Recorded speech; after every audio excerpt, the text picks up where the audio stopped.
everything that we think about. So the first thing I'm going to do is I'm going to give you a definition, right? We know that globally, those of you who are on social media, and I know that there are individuals who aren't. I've actually just recently met a few people who are not on social media at all, which is very interesting. But for those of you who are, I'm sure that you see from time to time comments that people make about things that happen that are sort of, you have to ask the question, did they really think about this before they posted it, right? There's a lot of muddled thinking out there all over the place. And so when it comes to thinking critically, we need to be able to not necessarily be able to always assess what other people are thinking, but we need to know that we are thinking about how we think. So I'm going to give you a definition. This is not my favorite. If you were to Google critical thinking, you're going to come up with all kinds of stuff, including definitions about analyzing and evaluating your thinking. And if you're talking about foundational metacognitive critical thinking, then what you're going to find is things about improving your thinking. That's the operative word, right? We're trying to improve how we think. So here's one that I really love. And this was developed by Dr. Richard Paul, who's the founder for the Foundation for Critical Thinking out in California. He recently passed, which is a shame because I think he was one of the best critical thinkers of our day.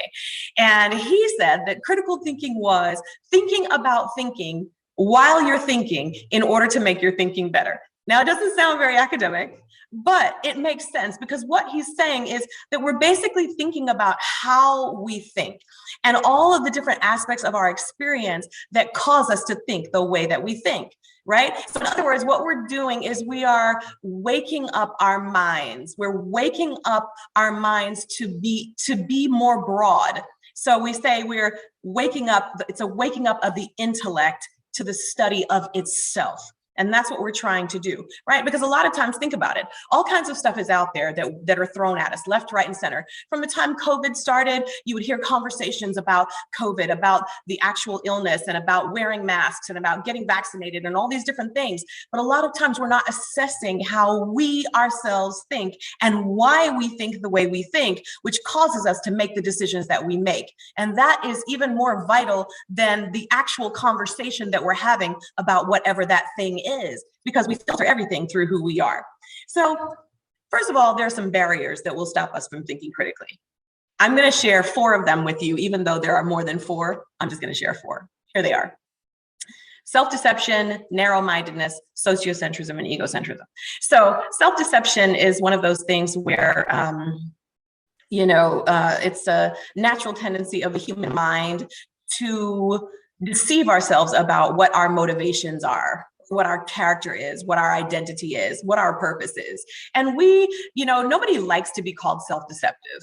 Nobody wants to be called self-deceptive. But if we can figure it out ourselves and we can recognize it in ourselves, then we can begin to approach it and we can deal with it in a better way than if somebody's like, you're deceiving yourself, right? Nobody wants to hear that. Just the same thing about narrow-mindedness. That one's easy. We hear that all the time. We know that narrow-mindedness it's a disposition of mind in which you really are only focused on your own perspective, which is natural because our perspective is very precious to us. But a lot of times we don't take the time to say, you know what, I shouldn't have blinders on. I should have the ability to look at what other people think. And I'm not saying, and I never say you should change your mind because of someone else's opinion or someone else's perception. You should be able to think through and hold to your perspective if you believe that it's rational, it's valid, and it's logical, right? But we should always be open to hearing what other people's perceptions are. It makes for a much better conversation, a much better discussion. So this one, we see this a lot. We see this a lot in, sorry. I have a question. So, yes, you have a question. I knew Terrence was going to have a question. I just had a feeling. For those two, are those taught, like learned behaviors, or are those ingrained or natural behaviors? I think sometimes these are natural behaviors. I think there are things that we do. This is just my opinion, and feel free to challenge it. I think that there are times where we want something to be true, and so we believe it to be true. So, for example, someone who creates a story about something really bad that happened in their past. And by the time 5 years has gone by, they really begin to believe the story, even though that's not what happened. But in order to preserve themselves, and they may not even realize it, but in order to preserve themselves, they've created a story. So the true issue or the reality of what happened has been altered. And now they're looking at it in a way that's a little bit self-deceptive because they need it to be that way. Does that make sense? Yep. So this is, again, these are natural tendencies of our mind. So all defense mechanisms are basically, they're undergirded by, anytime somebody says something to you about yourself, and people who are around you and close to you, and you're like, sometimes the things that you say can be a little accusatory. The minute we go, what are you talking about? That's not true. I'm never accusatory. If you can't look at what someone says and just look at it and see if there's a possibility that could be true, then there's a possibility that you could be deceiving yourself. So these are just natural things that we do to preserve ourselves. And through self-deception, we're able to ignore unpleasant realities and problems that are in our thinking and behavior. So when it comes to all the different things that we talk about, important things that we talk about, we have to be aware of this. Sociocentrism is the belief in the inherent superiority of one's own group or culture. We run into this stuff all the time. It's in, politics, Democrat, Republican, Independent. It's, religions, or, fraternities and sororities, or, whatever. So no, I'm teasing. Much respect. But we can see that sometimes, and I like to describe it like this: if you're in a group, then sometimes it's hard to see the group other than from the perspective of the group. So it's important that you realize that your perspective is a little limited based on the fact that you're not looking at it from the outside, you're looking at it from the inside of the group. And so this tendency towards sociocentrism is just natural. It's natural for us to sort of tout the good, the positive qualities. And this is not just groups, it's nations, it's cities. I remember when I was in college, there was this rival between people from California and people from New York, and I could never figure out why. And it was just all of these different things that the ones from New York were saying, well, we're this and we're that. And the ones from California were like, whatever, And so it's like, why this rivalry? And it's because there's this tendency towards sociocentrism where you believe that your group is the best one, right? So we have to address those things. These are all barriers to being able to think critically. This is the one that I really like to focus on because of the fact that it's about us as individuals. And really, critical thinking is not a group think, it's an individual thing. So egocentrism is viewing everything and basically it's for me. Everything is about me. Everything that I see is through my filter. It's how I see it. So in other words, it might not even be reality, but because I see it this way, then I believe it to be this way. I want it to be this way. So a little bit of narrow-mindedness can fall under that as well. And usually when you think egocentrism, we think superimposed ego. We all have an ego. We have to. That's a part of how we live. That's a part of how we survive. But when it comes to having a superimposed ego and you view everything only in relationship to ourselves and to myself, that's when there can be a huge challenge. So whenever you have a movie where there is this antagonist who believes that their way is the only way for things to happen, that is somebody with a superimposed ego. So it's seeing the world in self-serving terms, not naturally considering the rights, the needs of other people, not appreciating other people's points of view, and not appreciating those limitations that we have in our own points of view. I don't care where we've been, right? By the time I was 19, my dad, who loves to travel, he's not from here, and he loves to travel, he had taken our family all over the world. And so I could say I had a broad perspective, but that doesn't mean it wasn't limited. It was still limited because I am who I am within my own space. So I can't know everything. So we have to take that into consideration. And this whole thing of not appreciating the point of view of others or not considering the rights and needs of other people, there are those of us who would say, I would never do that. But there's simple things that we do that sometimes will show that we don't always consider the rights and needs of other people, like driving too fast on the highway, Like I've talked to people who drive really fast on the highway and I'm like, why do you drive this fast? And the answer that I invariably get is because they drive well. They feel that they drive well and so they do this. So then my question becomes, well, what if you're going 90 on a highway that's at 65 and you fly by someone who's either just learning how to drive and just starting their process on the highway, or somebody who's a little bit older, and you scare them and they swerve into the median and they have that single car accident that we're always like, why did that happen, right? Then is it really something that we should say, this is what I do because I want to do it? Or should we consider that other people do have rights and needs and we should be careful about how we do things, right? Leaving your shopping cart outside of the designated cart area at the grocery store, or, just when you're shopping, standing in the middle of the aisle and people having to say, excuse me, to get around you instead of standing to one side or the other. Sometimes there are things that we just naturally do. We don't even think about it. We just do it. I know my husband is always telling me, babe, pick a side. Because even I will park my cart like right in the middle as I'm looking for something and I just don't think about it. So I have to be more careful about that myself. And so with egocentrism, right, the human mind is naturally self-deceptive. We have the unrealistic but confident sense that we have fundamentally figured out the way that things are. And not only have we figured things out, but that we've done it objectively. Like we've looked at it. Like I know this is true because I've looked at it. I understand this situation because I've looked at it. Right? So we have to routinely question ourselves. We have to question and study our own selfishness to make sure that we are not allowing egocentric behavior to be a part of how we live, especially if we want to be a better thinker. So here are some questions you can ask yourself. Do I usually consider the views of those who disagree with me? Do I assume that people who disagree with me are wrong? Do I assume that I know more than I actually do? And am I usually willing to consider that I myself might be wrong? And there are a couple of things that I had started saying to myself when I really got into critical thinking several years ago.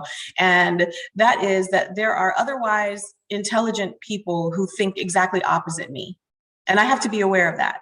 Right? So I could be talking to someone, very intelligent person, and I say something and they totally disagree with me. So I can't say, well, you're wrong because you don't agree. I have to understand that there are intelligent people who are going to just disagree with me. And that means nothing. It just means that there are other perspectives out there. Or, am I usually willing to consider that I might be wrong? How many times in a conflict or in a dispute, an argument, do you step back and say, you know what, if I've ever been wrong, I could be wrong now? We don't do that all the time. And that shows a little bit of egocentrism, because if we have ever been wrong, which we have been, then there's a possibility that we might be wrong in this moment as well. So we have to be careful about those types of things. Okay, so what can we do? There has to be some set of tools that will help us to think better, right? There has to be some way that we can put things into practice. And unfortunately, this is not taught. This should be taught in elementary, middle, and high school.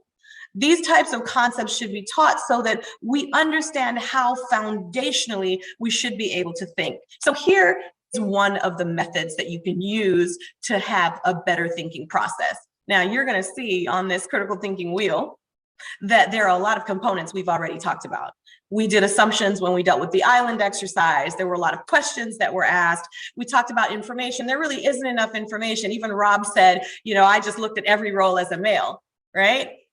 And so there are a lot of things that we are not given, and we often don't ask questions. The one thing we did talk about was purpose. Like our purpose was survival. So we began making decisions based on survival. That's why the doctor was a physician and not an educator, right? Or someone who cannot necessarily perform medicine. So with all of these different pieces, if you use these questions, information, interpretation, concepts, point of view, if you use these different things, then what can happen is your thinking can be better. Your thinking can be more deeply done, which is important. So I'm not going to do all of these. Let's just go look at a couple of them really quick. So purpose. So let's just relate it to Blacks in performance marketing. I'm going to ask Sean. Sean, give us if you were in an elevator and you were talking to someone and they said, what is this group all about? Give your 30-second before you get to the next floor description of what this group is about. Blacks in performance marketing is a safe place to encourage, to uplift, to learn, to ask questions, for individuals of color, to know that those individuals of color are not alone in this particular space. We look to tell your story, to tell the story. We're looking to share opportunities. We're looking to allow you to learn new ways of doing things, and also maybe discover which shows to go to, which places maybe to attend, and where not to do, things of that nature. So in essence, just a safe place of like-minded individuals who are advocates, as well as other individuals who look exactly like you at times, to sit back and further encourage you. Is that 30 seconds? I think it was about 30 seconds. You might have gone a little bit over, but yes, that was Okay. about 30 seconds. So good. And if I were to ask Matt and Rob and Mike, if I were to ask you guys this same question, how closely would your definition align with what Sean is saying, right? So everyone may have their own thought, and everyone is going to have similarities. They may have some other reasons or other things behind it that they could add to what Sean said, but there should be a knowledge of what your purpose is within this organization, right? Is there a clear picture of what it is that you want as a member? You know, why do you want what it is that you want? How are you going to get to where it is you think that this organization needs to be? Are there, and it may not be a whole picture, but it could be a little bit of a picture. What is the role that you play? And do you recognize the importance of your own role as a member? Are you a mentor? Are you a recruiter? Are you an ally? What does that mean? What do those different words, those different concepts, what do they mean? So it's important for you to recognize that. So there's a reason why purpose is a component of the elements of thinking. It's because when you can have a clear purpose, then you have clarity in what it is that you're trying to do. So you should always be asking yourself that, no matter what it is. If you're having a conversation about what happened at the Oscars, your question to yourself should be, why am I having this conversation? What's the purpose of my talking about what happened at the Oscars? What is my purpose of being a part of this particular discussion? Right? Know what your purpose is before you go in, because that's going to help you as you are talking about whatever it is that you're dealing with. Concepts. Concepts have to do with everything connected, right? All the definitions, the theories, the laws, the principles, the models, it's all connected, right? So this concept of love, and I think I used love on here, yep. I use love because it's a concept that everyone should understand, that it's a huge umbrella concept, right? There are types of love. There are beliefs about love. There are, different levels of love. Like you have love for your spouse, that you have a different level of love for your children. You have a different level of love for your parents. It's different type. Those are different types of love. Some people will talk about the objects that they love. I love my car. I love the clothes that I buy. I love shopping. It's something that helps me as I de-stress, foods, all kinds of different things. Love is a huge umbrella concept. So if you're talking to someone and you're having a conversation and you mention something about love, you need to know if their definition of this concept aligns with yours. Because if it doesn't, then you're going to have a whole different, there are going to be challenges. So if you're in a partnership with someone, or if you're in a relationship with someone and you believe in unconditional love and they don't, then you need to know that. You need to know that they say, nope, love has conditions and these are what the conditions are. And then you say, well, I believe that love is unconditional, right? So these are really important things. And when you deal with things like old age, living, leading, all of these are concepts that have different definitions, different principles, different laws, different models. All of these things you should be aware when you're talking to individuals about different concepts. Are we on the same page, or do you at least understand the page that I'm on? And do I understand the page that you're on? That's why concepts is a part of that element, those elements of thinking. We should always be remembering that somebody's definition of a concept may not be our definition of a concept. And I use this one as an example because it's easy. When my kids were younger, we have 4, and when our oldest was like 13 or 14, I was in my late 30s, and she said something to me once, and she was like, Mom, you don't understand because you're old. I was like, what? I am in my late 30s. I am not old.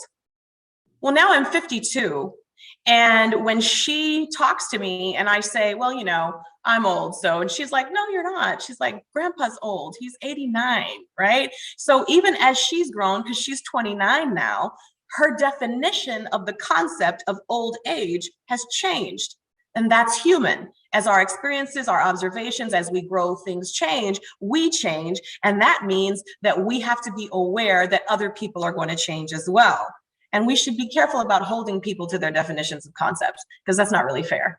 If somebody says something this year, and then I heard about individuals when COVID started, who were just opposed to wearing masks. And by the following year, they were telling everybody, you need to put a mask on. Their concepts, their definition of the concept of mask wearing had changed somewhere in the year, right? So we have to be able to allow people to make those changes. Assumptions, well, we did this for the island exercise. This has to do with what I'm taking for granted. It has to do with prior knowledge, everything that I'm bringing in. Assumptions are based on our beliefs. So that means we're constantly making assumptions about everything in the world around us.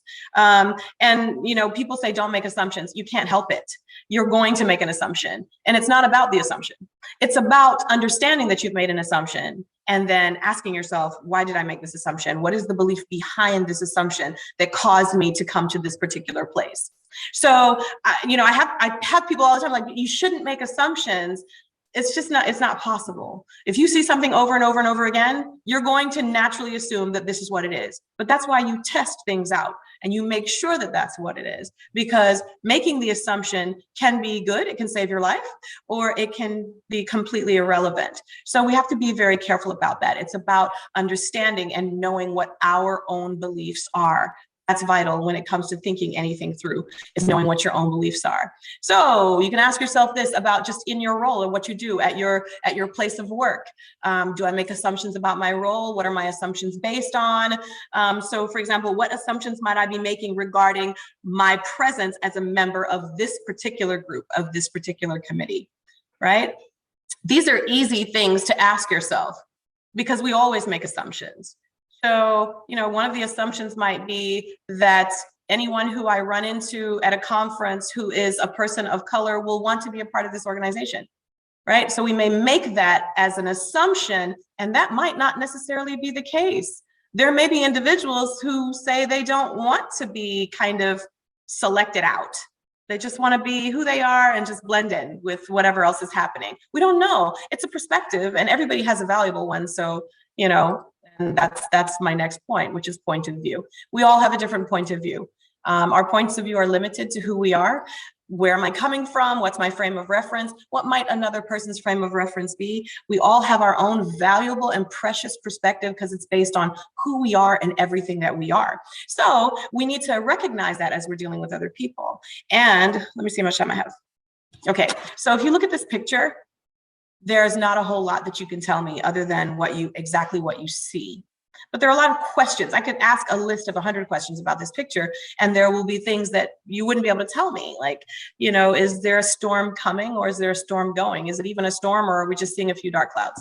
Where is it? What's the temperature of the water? Is this a river?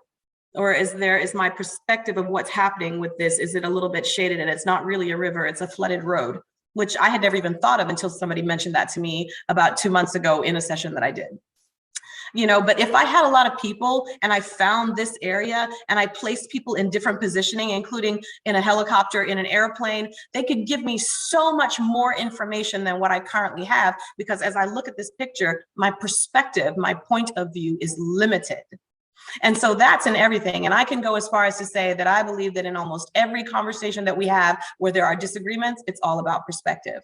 So if you're going to be a really good critical thinker, you have to be aware that people have different perspectives and be okay with the fact that people have different perspectives. I don't know, arguing to me, it's just a lot of times it's not worth it. So how can you use the critical thinking wheel? I had to laugh because as I was putting this together, I remembered that there were several people who told me about the head nod. Walking by other people who are African-American in a conference and just kind of giving a head nod, right?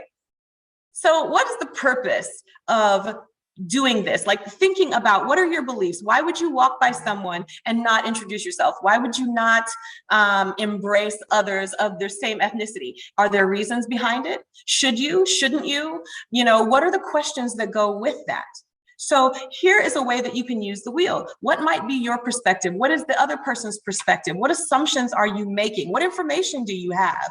So as you're moving through and doing whatever it is you're doing, you can use the components on the wheel to help you better think about whatever's going on. There are a couple I left out: interpretation and inferences. So these are important as well. So what is the meaning that you give to this committee? What is your own conception of what's happening? Think about this committee in the context of your own experience, your own perspective, your own point of view, your own philosophy. And then what can be inferred by your presence here? Like what can someone else in the meeting say? Well, this person is here because of, right? So Josh Shea is here because of, right? What can you infer from your own presence, and what can someone else infer from it? So my philosophy is that if we each work on our own space, work on our own thinking, that we can change the world one person at a time. That's it. So are there any questions? Any questions? I did ask that egotism, is it the same as narcissism? So narcissism is very extreme. Narcissism is, so I think that there is egocentrism in narcissism, but I don't think that if a person is egocentric that they're narcissistic. I've always seen that as a mental health issue versus a choice. It is. That's what I believe. That's my belief. My belief is that it's much more something that a person is just driven for. It's not something that can actually be looked at and a big change can be made. I think that there are people who diagnose as narcissistic and they're like, I know I was narcissistic and now I'm working on not being narcissistic, but I think it's different from egocentrism. I do. It's much more extreme. This is great. Thank you. This was incredible. It's really nice. You're welcome. I'm going to stop sharing.